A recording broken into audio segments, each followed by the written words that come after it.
Shut your mouth.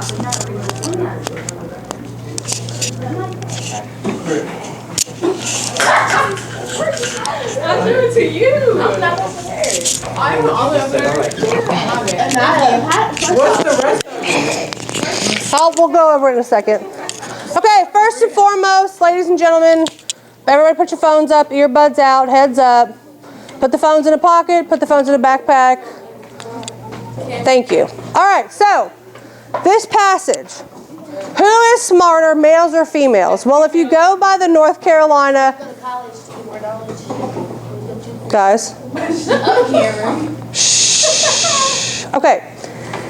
If you go by the North Carolina English 2 EOC scores, then the answer is clear. Year after year, the scores pile up, and more 4s are achieved by ... Spoiler alert, it's women. Actually, that's true. Like, that's what the statistics show on this question. But what we're getting at here is the purpose of the first sentence. Raise your hand if you think it's A, to set the mood of the passage. Okay, what about B, set the tone of the passage? C, to give the setting? Or D, to interest the reader? Raise your hand if you think it's D. Okay, it is D. That's correct. Because we know that the competitive nature between males and females will make you to want to keep reading to find out who at least is actually smarter. And this is the use of a rhetorical question, okay? So you guys know on the internet things like clickbait, like you won't believe what the dog does next, or 5 foods that you're eating right now that are killing you. Do you know there's things like that pop up that are like, click on this thing, like celebrity sex tape released today, right? Those are like clickbait, or things that they're written in such a way that make you want to click on them and find out more. Rhetorical questions are like the clickbait of writing. They are things that you'll read and want to learn more. Like you'll want to know the answer to the question, what does the dog do next? You'll want to know who is smarter, men or female. Okay? However, shh, ladies and gentlemen, I have told you guys not to use them when we write because a lot of times they're done in a really lame way. Like, do you wake up in the morning? Yes. Okay. Or no, and then you're dead and you're not reading the essay. Sometimes. Or, do you go to school? No. Sometimes. I mean, a lot of times rhetorical questions need to be done in a really eloquent way or in a way like this where there's like instant attention. But what matters is on the EOC, on the exam, when it asks you about why an author would use a rhetorical question, the answer is going to be to gain the reader's attention. Because a rhetorical question is a type of hook, okay? So remember that, tuck that away for if that pops up on the EOC. Okay, so we read the article about the ballerinas in Iran and how that connected to Fahrenheit 451 and sort of touched on annotation skills, like how to get the main idea from paragraphs, how to get the main idea of articles. These are skills that we're going to apply to passages on the end of course exam. So today we're going to read a passage together, practice annotating the questions, annotating the passage, going over the answers, and then I'm going to give you guys a practice one to attempt on your own. Then when I see how everyone does on that, I'll be able to group you guys, because we're going to be doing some group activities between now and the end of course exam, where you guys are going to work with people that have similar strengths and weaknesses to you, so that you guys can all learn and focus in on exactly what you as a group need to know, based on how your answers stack up to other people's. So, by the end of class today, our goal is to analyze an informative text and be able to make inferences or educated guesses to answer multiple choice questions about the text, okay? So, we're going to start with a passage that we actually saw before on the pre-assessment that we did at the beginning of this unit. And I've done this because a lot of people missed the questions on this part of the exam. Now, what I'm giving you here are 2 pieces of paper, and you'll need both. You'll need the passage and you'll need the questions. I didn't staple them because it's easier to look at the passage next to the questions. So rather than having staples that you guys have to then rip and then restaple, I just didn't staple it. So make sure that when you get this, you have all of the pieces that you need.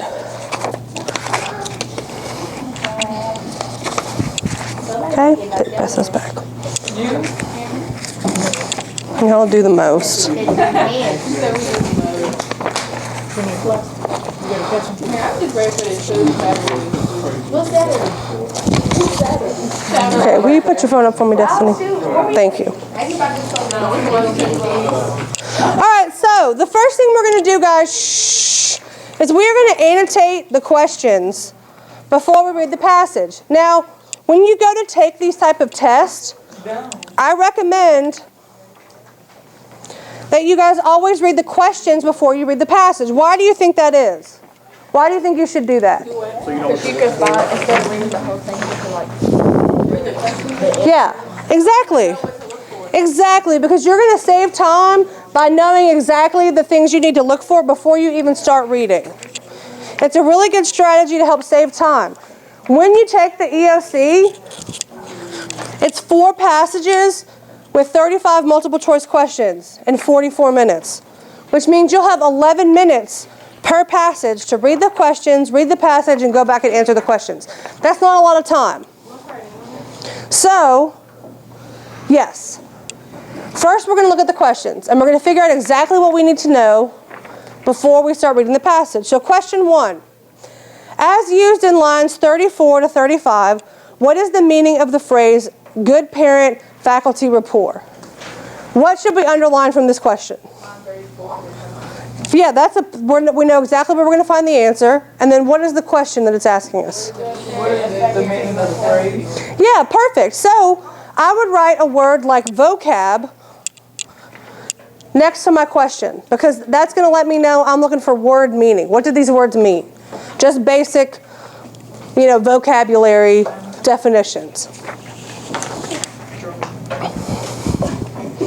Okay, question number 2. In lines 50 to 53, the author writes, the argument about setting students on an even socioeconomic level by having them dress the same does not ring true. What does this sentence most likely mean? What should we underline from this question? 2 things. What does the sentence most likely mean? Yes, what does the sentence most likely mean? And so when we're writing something like that, what a sentence means, that's paraphrasing or summary. So I would write paraphrase next to it. What else would I underline from this? Exactly. It tells us exactly where this question is going to be in the passage. It tells us exactly what we're looking for.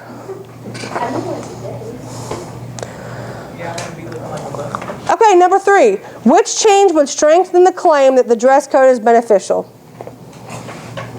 What 2 things would I underline? The claim. Strengthen the claim, yeah, because that means we're going to be deciding whether or not to add evidence, because evidence is what we use to support claims. Now, what is the claim that's asking us about? Is dress code is it beneficial? Yes, dress code is beneficial. Excellent.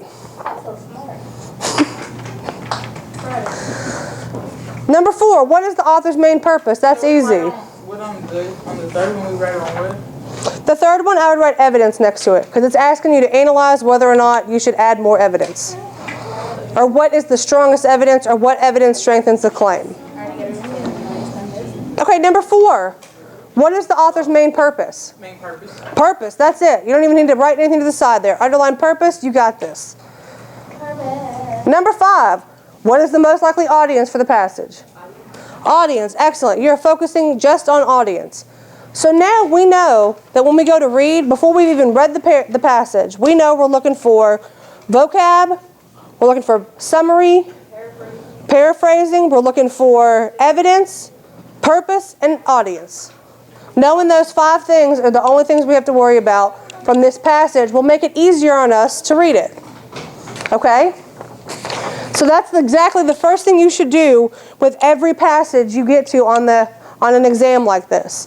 Because it's not just the end of course exam that's like this. We take multiple choice tests. The ACT will be next year. These are all good strategies to have for any test that is like a passage with multiple choice questions. Or even like on a science test where you have like a graph and you're answering questions about it. Does that make sense? Always look at the questions first. Okay, second of all, the second thing you should do is go through and skim the article. Give yourself 60 seconds to just skim over it. Okay? All right, I'm giving you all a minute.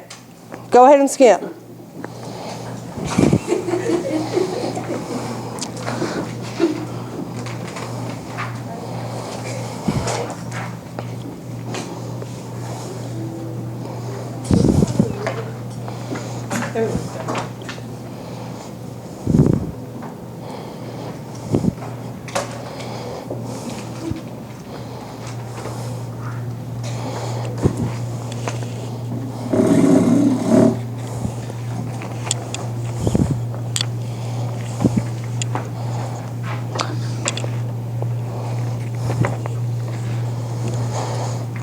Okay, just from skimming, what is the main idea of this piece?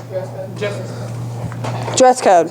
Okay, so whenever we're dealing with school dress code, we know that just if you looked at like the beginning of each paragraph, that there's pros and cons. So that the author of this story is going to give us pros and cons about dress codes, okay? We can determine that immediately just by looking at the first line of each paragraph. Even if that's how you choose to skim, by reading the first line of each paragraph. Oh, sorry, Yoda. Then that will give you information. All right, so let's go through and read it. Anybody want to volunteer to read for me? Me. Jasmine, go ahead, and then... No, just read a couple paragraphs, and then when you're done, we'll Dress code. shh. Ladies and gentlemen, we're going to listen to Jasmine. Shh. Listen to the princess. I work in a public school that implemented a school uniform conservative dress code 2 years ago, and as both a parent, my 2 daughters attend there, and as a member of the faculty, I would like to share my experience. The dress code: khaki or navy blue pants, skirts or shorts, and white, navy, light blue, or yellow shirts with collars. Pants with belt loops must be worn with a belt. I've had students cut the loops off, and shirts must be tucked in at all times unless in gym class. Okay, Essence? First, from my perspective as a parent, pros.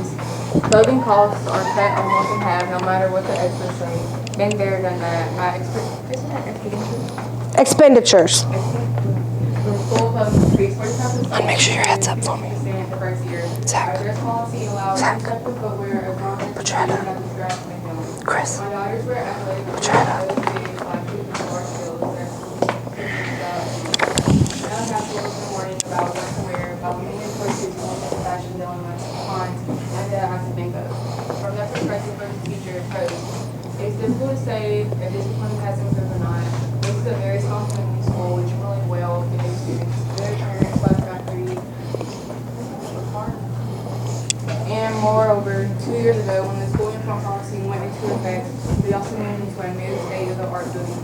Thus, the new building may have had some effect, but overall, I would say that behavior has improved from what things are easier on the women and knowing the environment. Okay, cons. A. As a member of the faculty, you are constantly policing students about adhering to the school uniform policy. This can wear you down after a few months. The students know how to play that little game. Didn't we too? And many push the limits daily. B. The argument about setting students on an even socioeconomic level by having them dress the same does not ring true. Although all students may wear khakis, some wear Tommy Hilfiger khakis that cost twice as much at JCPenney, etc. You can still distinguish the haves from the have-nots, even if it's less obvious. A last word. Proceed with caution. Involve parents in the final decisions on implementing a dress code. Spend a year talking it up and giving it a positive spin. Okay, so, well, that's a good question because it seems like that they are saying that there's pros and cons both as a parent and a teacher. And that they're offering what we would call like a problem and solution. Their problem is where she lays out the dress code, gives pros and cons, and then her final paragraph there sort of just wraps up that her advice is to take it slow, involve parents in the process. So she's not really offering up a solution on whether or not dress codes are good or bad. The issue at hand here is whether or not dress codes should be implemented by a particular school. So let's break it down paragraph by paragraph to see if we can find the information we need. Okay, what would we underline from the first paragraph? She's a parent and she works there. Yes, exactly. So she is a parent and a teacher. So she's going to give us perspective from both sides. Like the sentence where it says, sharing my experience. Okay, second paragraph where it says the dress code, khaki, blah, blah, blah, blah. What do we underline from there? Yeah, just underlining the dress code. Because all that paragraph does is outline exactly what the dress code is. Okay, next paragraph. First, from the perspective of a parent, pros. What could we underline from that paragraph that's most important? The cost, how much it decreased. Yeah, the decrease in cost. Also, I would definitely note that this first part, how she's organized this piece, is that she starts off by saying from the perspective of a parent. So from her side of the story as a parent, these are the pros and cons. Pros, she lists, and then cons, what does she say about cons? None that I can think of. Okay, so it's important to know that as a parent, you don't see a lot of cons with the school uniform. So I'd underline perspective of a teacher, pros, the decreased expenditures, and cons, none that I can think of.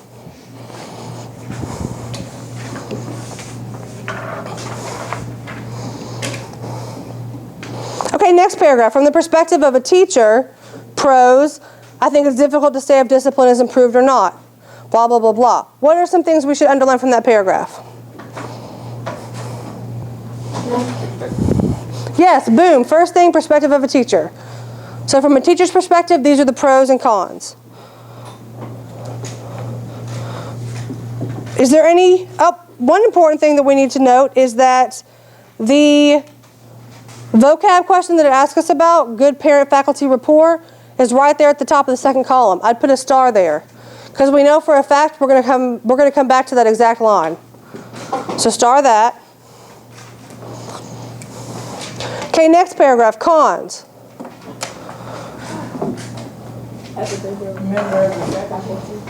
Yeah, so this is where she talks about the cons as being a teacher.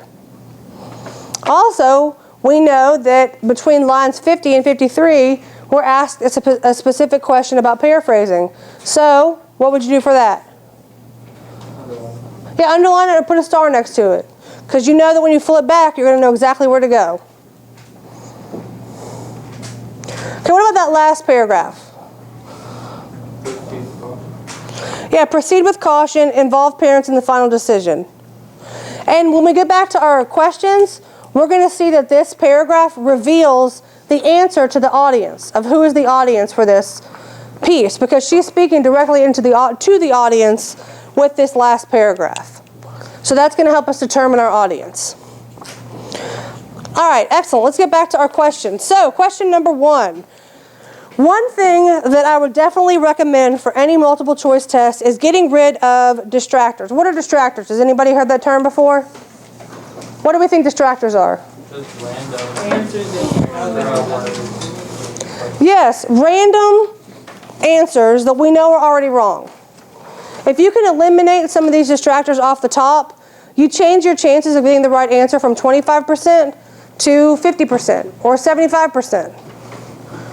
Okay? So by just eliminating some wrong answers off the top, we know that we've upped our chances of getting the right answer. So in this question, what do we think some of the distractors are? Well, let's take a look first at breaking this down. Good parent-faculty rapport. What do we think rapport means? Okay, the rapport has maybe something to do with communication. What does the word rapport look like or sound like? Report. And what is a report? Yeah, so it's a way that you communicate information. Okay? Good lets us know that it's a positive thing, right? And then parent-faculty, the way that it's written like this, what does that imply?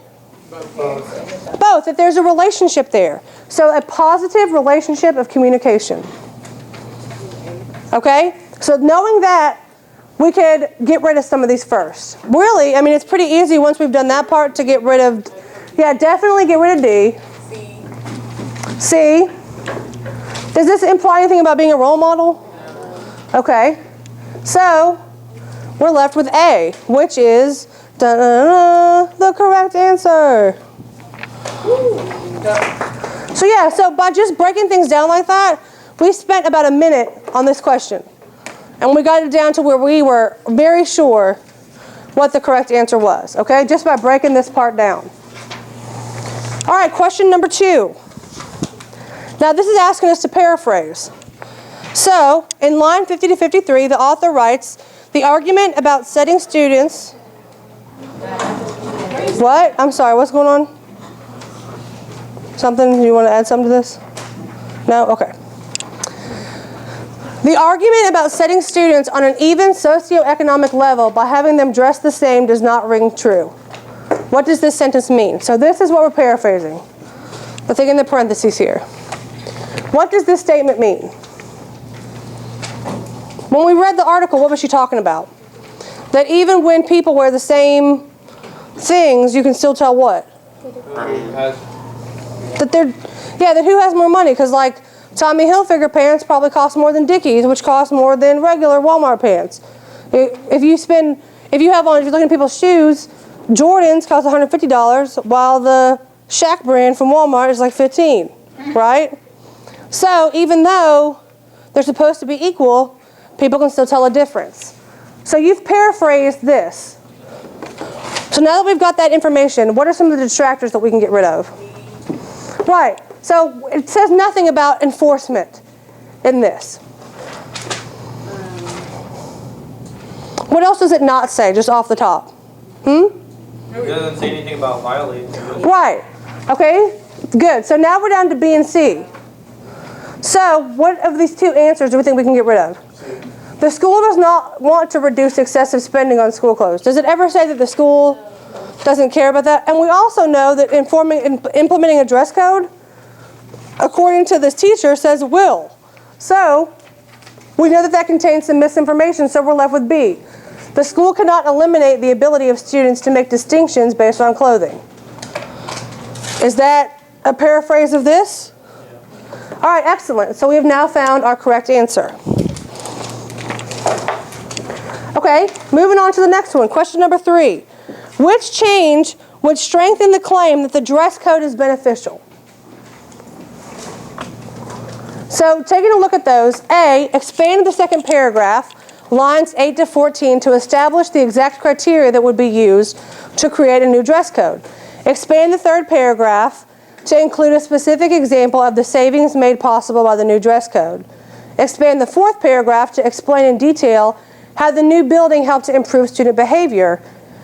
Or expand the fifth paragraph to include examples of common dress code violations and how to prevent those violations. Okay, so what did we determine that we're doing for this question?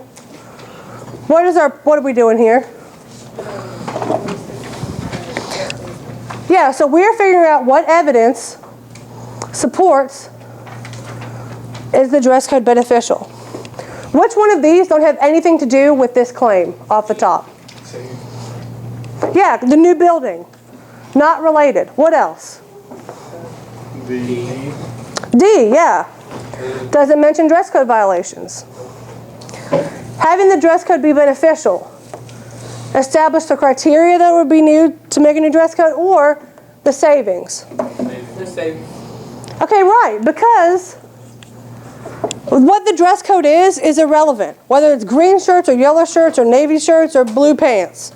What you decide on as what the criteria is has nothing to do with whether or not it's beneficial. Does that make sense?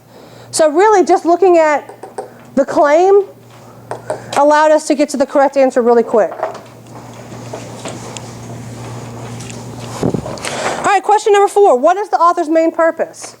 So off the top, we see that between A, B, C, and D, it's giving us 2 options, to persuade or to inform. What do we determine first? Okay, so we've got that it informs, so guess what? A and B already gone. We're down to getting our answer, 50% chance of getting it right. So, why is it C? Because it's showing pros and cons. Yeah, excellent. We remember from highlighting from our annotations that pros and cons were mentioned in every paragraph. And we never hear her talk about whether or not the dress code was made too quickly. Okay, so Ray is predicting that 5 is going to be D. Who is the most likely audience for the passage? What can we throw out first? Okay, because we know that it's not about, hey teachers, here's how to make it easier. B. Yeah, because it doesn't ever say directly anything to students. So do you think we can throw out C? Why can we throw out C? But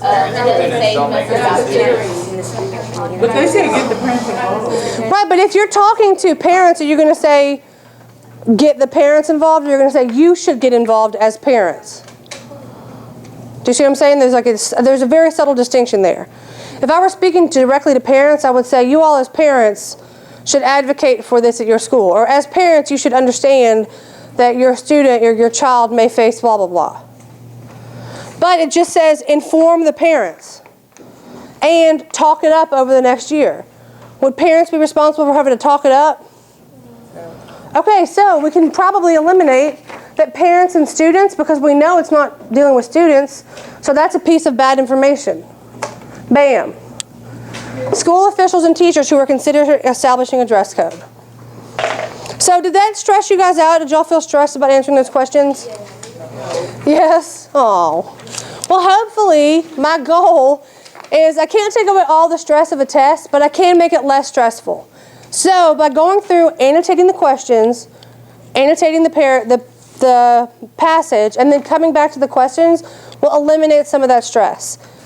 Then getting to what each individual question is asking you and getting rid of the distractors to where you're down to like 2, at the most 3 multiple choice options, you're already doing yourself a favor and making it less stressful. So what we're going to do now is, with the rest of the time in class, I want you to practice on a passage.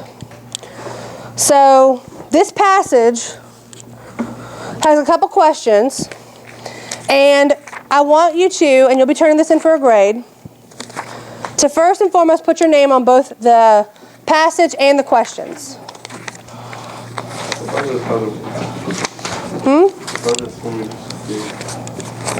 No, this is a different one. Yeah, you'll be turning that one in too. But I'm going to be grading this one for whether or not you got the questions right, and then being able to group you guys so that you can work with other people that have similar strengths and weaknesses as you. So this is a passage about a video game, about Zelda. I want you to do the exact same thing we just did. Read the passage.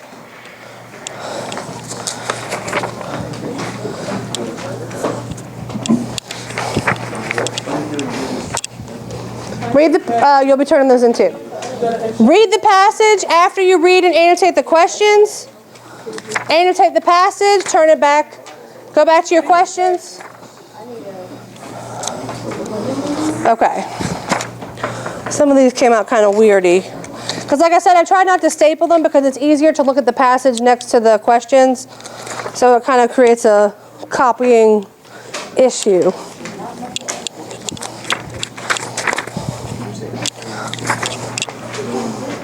All right, so you have 11 minutes to complete this. All right, I'm timing you guys 11 minutes. Because that's exactly how long you'll have on the EOC. Shh. Yes. Oh, that's right. I'm sorry. I'm coming. You take it on April 27th. 2 weeks from tomorrow. 11 minutes per passage. Are we turning this one in? Mm-hmm. You'll turn that one in too. We pass that back to her. 11 times 4. Yeah. So it's 40. because that's how the test breaks down. Shh, guys. The reason I'm saying 11 minutes is because on the real test you have 45 minutes to answer questions about 4 passages.